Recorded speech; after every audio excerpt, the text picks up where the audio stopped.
Speech off. Hi guys, welcome back to my channel. So I'm here to do my what I added to Goodreads in the first half of March video. I have quite a few books on here. Well, not as many as I thought I would have because I had to take some off because they're not available in Braille or audio. So I am not going to keep them around causing temptation. And they are still working outside. I don't know what they're doing out there. Probably fixing their lawns and cutting their trees and doing stuff because now the rain finally stopped. So sorry about the noise. Anyway, let's just get started. So first we have Cinderella and the Beast by Kim Bussing. I heard about this one in Krista's, she does a middle grade, like a bunch of middle grade recommendations, like a video with a bunch of different clips of middle grade recommendations every middle grade March. And this one was made by Chelsea. I forgot to write her last name. I just wrote Chelsea. Okay, well, I subscribed, so I'll tag you. What would happen if Cinderella found herself in the Beast Castle and Beauty woke up in some evil stepmother's home? Fairy tales meet Freaky Fridays on this series, where there's a magical mix-up for every princess. I'm stopping here. It keeps going, but I think that's enough. I'm probably going to save it for next year's February. I'm kind of done with fairy tale retellings, but, or maybe later. I don't know. We'll see. But it sounded interesting. So, next we have another one that was from the same video. The Adventures of Nanny Piggins by P.P. Spratt. I heard about this one from Noteworthy Fiction Nicole.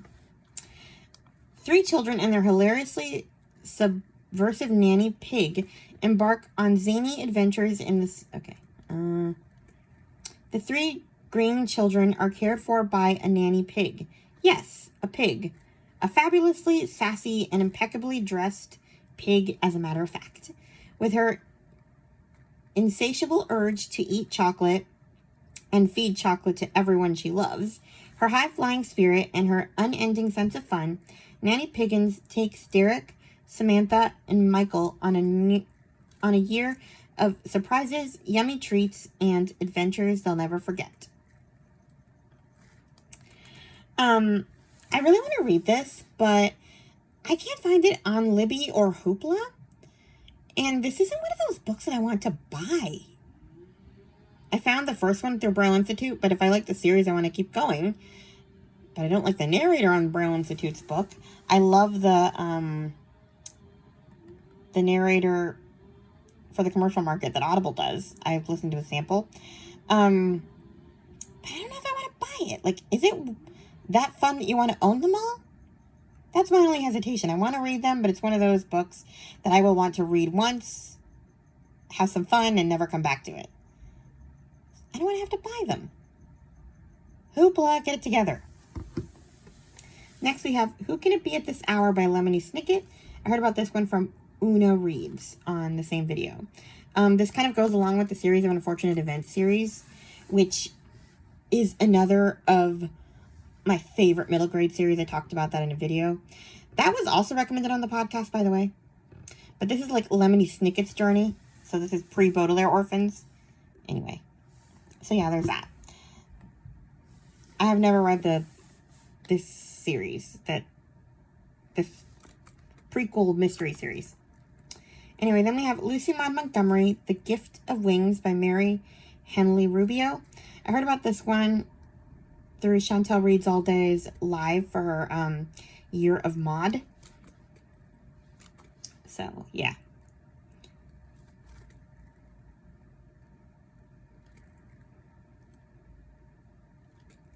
Then we have The Unraveling of Emmeline Dulaine by Lindsay A. Franklin. I heard about this one from Katie from Paperbacks and Ponytails. I'm not sure if this one's available on audio or not, because I know I took some off that were not available in either, but for some reason I think this is one of them, and I forgot to take it off. We'll see. A Shattered Heart, A Fate Foretold. The world done by tales of old. Emmeline Dulaine just wants to know what happened to her sister Camille. 7 years ago, on the fateful day, she vanished, literally. Emmeline witnessed Camille unravel and disappear, but no one believes her. Since they think she's crazy, the least the cops could do is solve Camille's case. Is a little closure too much to ask? But Emmeline's life is upended when she is pulled through a portal into the fantasy land of her childhood imaginings. A magical library holding the story worlds of every story ever published. And trouble is brewing in the land of Rivenly. Rogue characters threaten their plot lines, and broken classics are beginning to crumble, but Emmeline only wants to find Camille. As she searches for her sister, Emmeline begins to learn the reality of Rivenly and her own origins. A nefarious plot is afoot, but the lines between fact and fiction is becoming hopelessly blurred. The truth threatens the story worlds, Ravenly and Earth, the fabric of creation itself. I don't know what that means, but alrighty. I could maybe read this if it was available. Next we have A Sorceress Comes to Call by T. Kingfisher. I heard about this one through the Currently Reading podcast Indie Press List. Ooh, this is a dark retelling of the Brothers Grimm's Goose Girl, rife with secrets, murder, and forbidden magic. Cordelia knows her mother is unusual. Their house doesn't have any doors between rooms, and her mother doesn't allow Cordelia to have a single friend, unless you count Falada, her mother's beautiful white horse. The only time Cordelia feels truly free is on her daily rides with him. But more than simple eccentricity sets her mother apart. Other mothers don't force their daughters to be silent and motionless for hours, sometimes days on end. Other mothers aren't sorcerers. After a suspicious death in their small town, Cordelia's mother insists they leave in the middle of the night, riding away on Falada's sturdy back, leaving behind all Cordelia has ever known. They arrive at the remote country manor of a wealthy older man, the squire, and his unwed sister Hester. Cordelia's mother intends to lure the squire into marriage, and Cordelia knows this can only be bad news for the bumbling gentleman and his kind, intelligent sister. Hester sees the way Cordelia shrinks away from her mother, how the young girl sits eerily still at dinner every night. Hester knows that to save her brother from bewitchment and to rescue the terrified Cordelia, she will have to face down a wicked witch of the worst kind. I'm kind of into this, but I've never read The Goose Girl, so I don't really know the parallels. But I'm in. Next we have a series I've never heard of, but it's by an author that I like, so I'm trusting the process. The Governess of Highland Hall, Edwardian Bride series by Carrie Taransky. I heard about this one from Lindsay from BFCG. Worlds lie between the marketplaces of India and the halls of a magnificent country estate like Highland Hall. Will Julia be able to find her place when a governess is needed upstairs? What? Family nor downstairs help?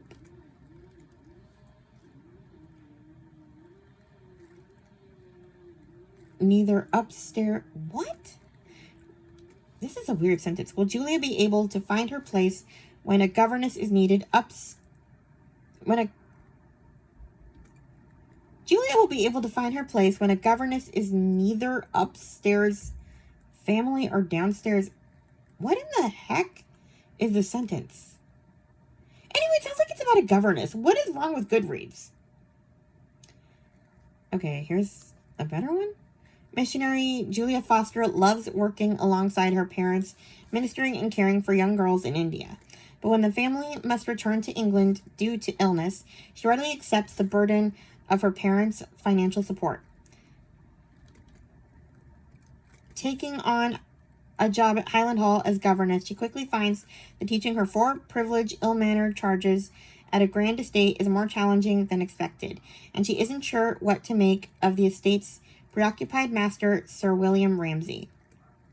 Widowed and left to care for his 2 young children and his deceased cousin's 2 teenage girls, William is consumed with saving the estate from financial ruin.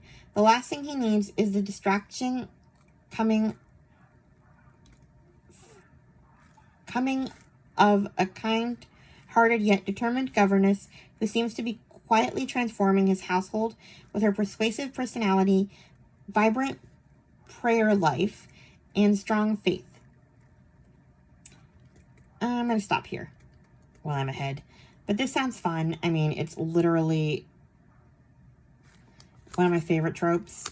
Single parent, romance, and bratty children. I'm in. Next we have Overseas by Beatrice Williams. I heard about this one from Alma's Book Journey. It says time travel. I had some other time travel books, but they were not available. Anyway. A passionate, sweeping drama of a love that transcends time.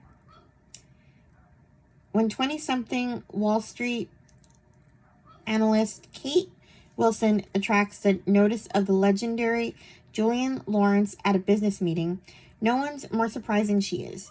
Julian's relentless energy and his extraordinary intellect electrify her, but she's baffled by his sudden interest.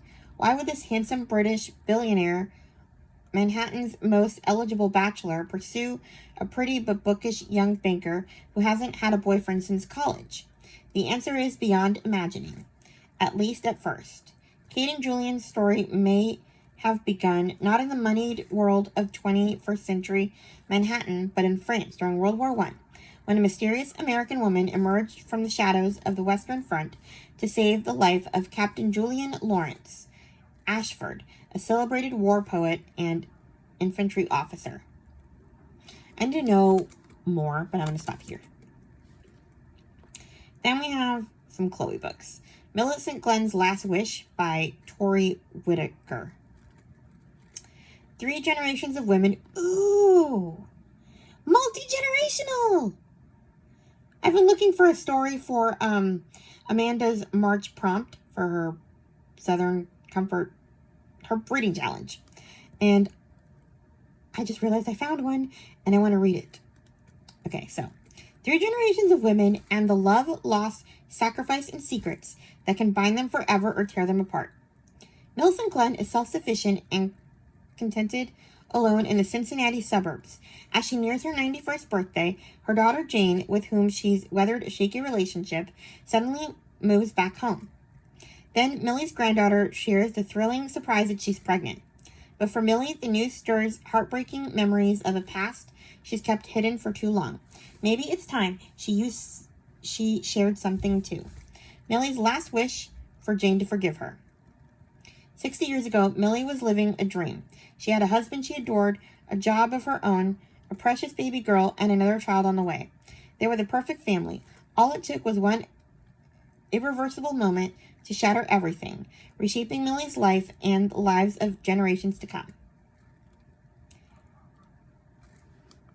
As Millie's old wounds are exposed, so are the secrets she's kept for so long. Finally revealing them to her daughter might be the greatest risk a mother could take in the name of love. Yep. I am definitely using this for multi-generational. Gives me the perfect excuse to read it immediately. Next is Angel on the Square by Gloria Whelan. I heard about this one from Cozy Cottage Chapters. I don't know your name. I'm sorry. I just subscribed to a bunch of new channels, so yeah. I'll tag them in the description. In the fall of 1914, safe behind palace walls, Katya Ivanova sees St. Petersburg as a magical place. The daughter of a lady-in-waiting to the Empress, Katya spends all her time with the Grand Duchesses. The royal family feels like her own. But outside the palace, a terrible war is sweeping through Europe, and Russia is beginning to crumble under the weight of a growing revolution. Now, as Katya's once certain future begins to dissolve, she must seek to understand what is happening to her beloved country and, for the first time in her life, take charge of her own destiny. Doesn't that sound good? Next, we have The Mystery of Black Hollow Lane by Julia Nobel. I heard about this one from Tammy from Believe on Your Shelf. Emmy's dad disappeared years ago, and with her mother too busy to parent, she shipped off to Wellsworth, a prestigious boarding school in England. But right before she leaves, a mysterious box arrives full of medallions and a note reading, "These belong to your father." Just as she's settling into life at Wellsworth, Emmy begins to find the strange symbols from the medallions etched into the walls and stumbles upon the school's super-secret society, the Order of Black Hollow Lane. As Emmy and her friends delve deeper into the mysteries of the Order, she can't help but wonder, did the secret society have something to do with her dad's disappearance? Cool, huh? I don't know if I'm going to read that now. I borrowed it from the library, but I don't know. There's just so much middle grade that I'm getting inundated with, and I want to read it all, but I can't in the moment. Like, I keep picking books up and putting them down. I don't know what I want to read. Next, we have An Elephant in the Garden by Michael Morpurgo. I heard about this one from Krista from Books and Jams. With Lizzie's father fighting in World War II, her mother takes on the job of a zookeeper to provide for her family. Lizzie, her mother, and her 8-year-old brother, Carly, have become especially attached to an orphaned elephant named Marlene. The bombing of Dresden is imminent, and soon, so the zoo director explains that as a precautionary measure, all the animals must be destroyed so that they're not running wild through the city. Lizzie's mother persuades the director to allow Marlene, the elephant, to come stay in the family's garden. As predicted, Dresden is bombed, and the family, including Marlene, is forced from the city. Lizzie and her family aren't alone. Thousands of Dresden residents are fleeing to find somewhere safe to stay. Lizzie's mother has to find a different route out of the city to keep the elephant and the children safe from harm. Once they reach the abandoned home of their relatives, they come across Peter, a Canadian navigator who, by putting himself at risk of capture to save the family, gains their trust. This unlikely grouping of family, elephant, and enemy turned ally come together beautifully to illustrate the importance of love, resolve, and hope. I think I might have read too much, but I mean, still sounds good, right? I sort of get too involved in reading these descriptions. Next, we have Flunked, Fairy Tale Reform School Book Number 1 by Jen Colonita. I heard about this one in the middle grade March, reading chat. They do, reading updates every week, lives. And someone talked about that one. I've never heard of this series, but it's the same author who wrote Conceal Don't Feel, so I'm going to trust her. And I'm getting a lot of February recommendations for next year, I guess. Would you send a villain to do a hero's job? An exciting and twisted fairy tale from the... Gilly wouldn't call herself wicked, exactly. But when you have 5 little brothers and sisters and live in a rundown boot, you have to get creative to make ends meet. Gilly's a pretty good thief if she does say so herself. Until she gets caught. Gilly's sentenced to 3 months at Fairy Tale Reform School, where all of the teachers are formerly super scary villains, like the Big Bad Wolf, the Evil Queen, and Cinderella's wicked stepmother. Harsh. But when she meets fellow students Jax and Kayla, she learns there's more to this school than its heroic mission. There's a battle brewing, and Gilly has to wonder just how good these bad guys really are. Interesting.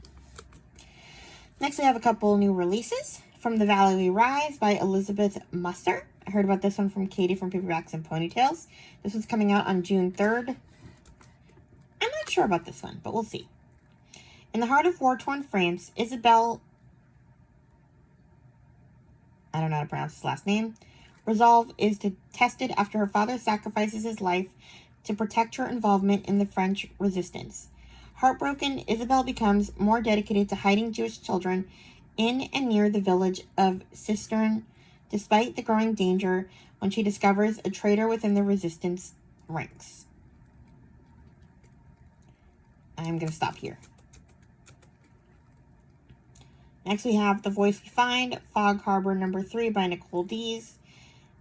Another Katie book. This one's coming out April 15th. I'm not going to read that description because it's book 3. Although it sounds like each book is about a different person, but whatever. I haven't even read the rest of that series, and I'm already like pre-ordering book 3, but it sounded really good. I'm hit or miss with Nicole Dees. I loved, I think it was called Once You Were Mine, or When You Were Mine. The one about the kid that she adopts, that the main character adopts. But then I hated her cliche Christmas series. So, I don't know. Anyway, next we have The School Mouse by Dick Kingsmith. I heard about this one from Chloe from Always Booked. Actually,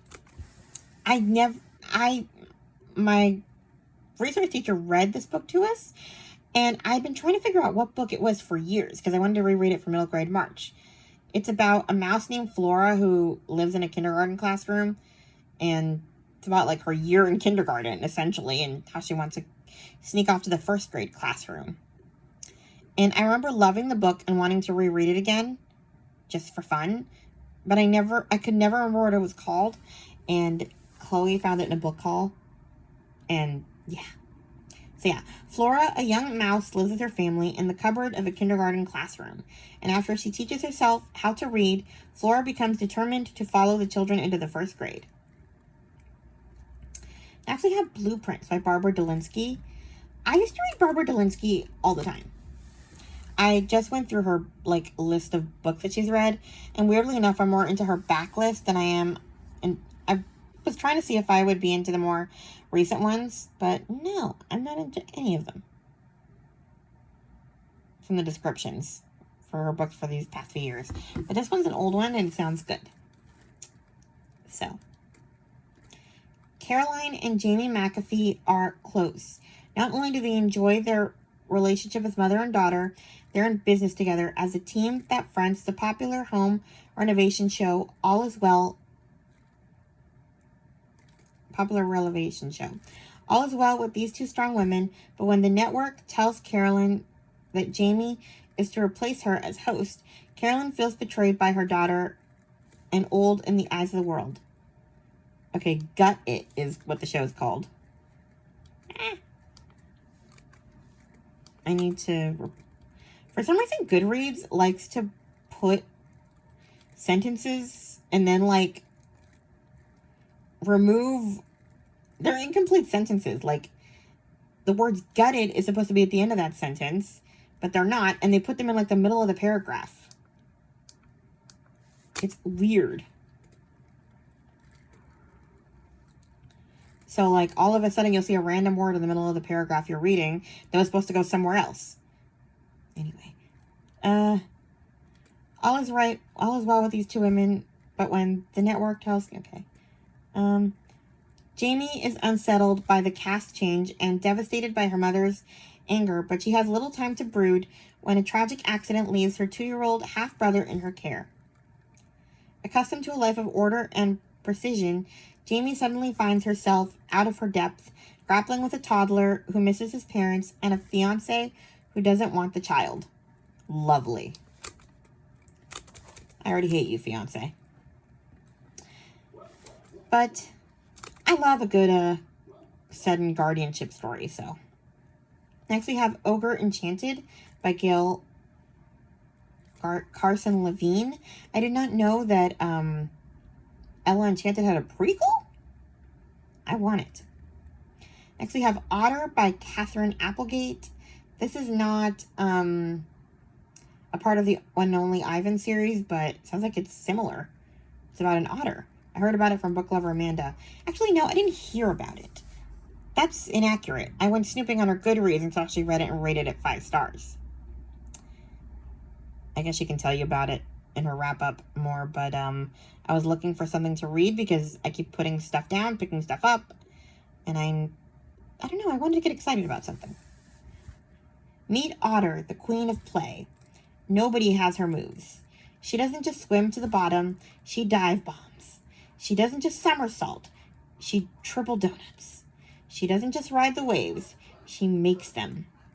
Otter spends her days off the coast of Central California practicing her underwater acrobatics and spinning the quirky stories for which she's known. She's a fearless daredevil, curious to a fault. But when Otter comes face to face with hungry great white shark, her life takes a dramatic turn, one that will challenge everything she believes about herself and about the humans who hope to save her. Inspired by the true story of a Monterey Bay Aquarium program that pairs orphaned otter pups with surrogate mothers. What does that mean? I don't know, but I want to know. And I'm really into some more Catherine Applegate, so. Then we have The Renegade Reporters by Alyssa Brent Wiseman. I recently, or a couple years ago, read The Length of a String by her and enjoyed it. And Amanda from On the Middle Shelf talked about it in the latest reading sprints that they did for middle grade March. I never participate in reading sprints because I just find it weird to just sit there and listen to silence while people read. Like nothing's happening. So I would pop in from time to time and hear them when they're actually chatting to each other, but yeah. Plus, I can't listen to an audiobook when I have them in the background on my phone.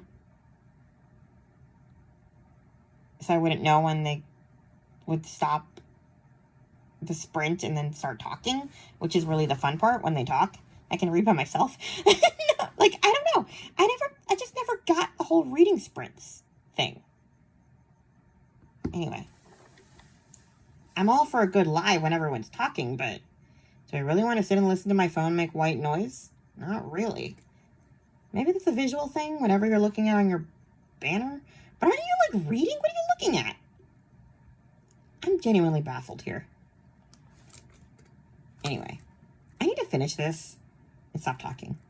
Ash and her friends are reporters.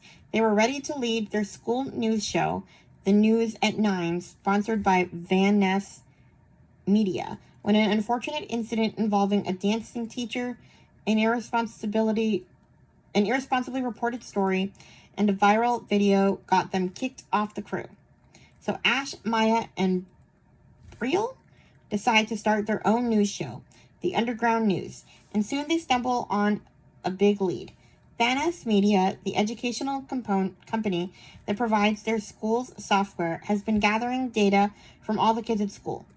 Their drawings, their journals, even their movements are being recorded and cataloged by Vanas Media. But why? Ash and her friends are determined to learn the truth and report it.